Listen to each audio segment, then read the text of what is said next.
అందరికి నమస్తే అండి. ఒక విచిత్రమైన ప్రశ్న అడిగారు ఒక పేషెంట్. సో, అంటే నేను చాలా క్వెషన్స్, చాలా డౌట్స్ అందరూ అడుగుతా ఉంటారు. ఓకే. కానీ ఇది కొంచెం వెరైటీగా ఉంది. నేనే వెంటనే ఆన్సర్ చేయలేకపోయాను. ఏంటంటే పేషెంట్ ట్రీట్మెంట్ జరుగుతుంది. మత్తమయింది.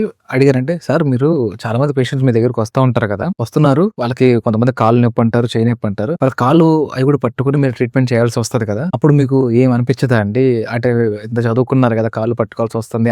అలాంటి ఫీల్ ఏమి ఉండదా?" అన్నట్టుగా ఆయన అడిగారనమాట. సో, నేను దానికి చెప్పే సమాధానం ఏంటంటే, సో నేను అక్కడ కాలుని పట్టుకోవట్లేదు. లేదంటే ఆ కాలు పాదాన్ని గాని ఏది టచ్ చేయట్లేదండి. నేను ఒక ప్రాబ్లమ్‌ని పట్టుకుంటున్నాను. సో ఏదైతే ప్రాబ్లమ్ వాళ్ళు ఇబ్బందితో నా దగ్గరికొస్తారో, నేను ఆ ఇబ్బందిని తగ్గించే ప్రయత్నం చేస్తున్నా. సో నేను చేసే ట్రీట్మెంట్ అంతా నేనే కాదు, పెద్ద పెద్ద సర్జన్స్ అయినా, పెద్ద డాక్టర్స్ అయినా ఎవరైనా గాని వాళ్ళకి అదొక సబ్జెక్ట్. అంటే అది ట్రీట్మెంట్ ఏరియా అని. అంటే ఏ పార్ట్ అయితే మేము ట్రీట్మెంట్ చేస్తున్నామో అది మాకు తగ్గించాలనే మేము చేస్తాం కాబట్టి మాకు అలాంటిది ఏమి ఉండదండి. అది ఏ పార్ట్ అయినా మాకు జస్ట్ మేము ట్రీట్మెంట్ చేసే ప్రదేశం అంతే. సో దాన్ని తగ్గించే బాధ్యత మాకుంటది కాబట్టి మాకు ఎలాంటి ఇబ్బంది గాని, ఎలాంటి మొహమాటం గాని ఏముండదు. సో మేము అలా ఎప్పుడు అనుకోము. సో ఒక డాక్టర్‌కి ఎంత సమానమేనండి. అది ఎంత పెద్ద డాక్టర్ అయినా, ఏ డాక్టర్ అయినా ఈ కాళ్ళు పట్టుకోవాలంటే ఖచ్చితంగా ఆ విషయంలో చేసుకోవాల్సిందే. ఎవరైనా ఒకటే. లేదంటే అలా అనుకుంటే ఎవరు డాక్టర్స్ అవ్వలేరు. డాక్టర్స్ ట్రీట్మెంట్ చేయలేరు. పేషెంట్‌లు కూడా మా దగ్గర రాలేరనమాట. సో అది ఈ వీడియో ద్వారా చెప్పాలని ప్రయత్నం చేశాను. Thank you.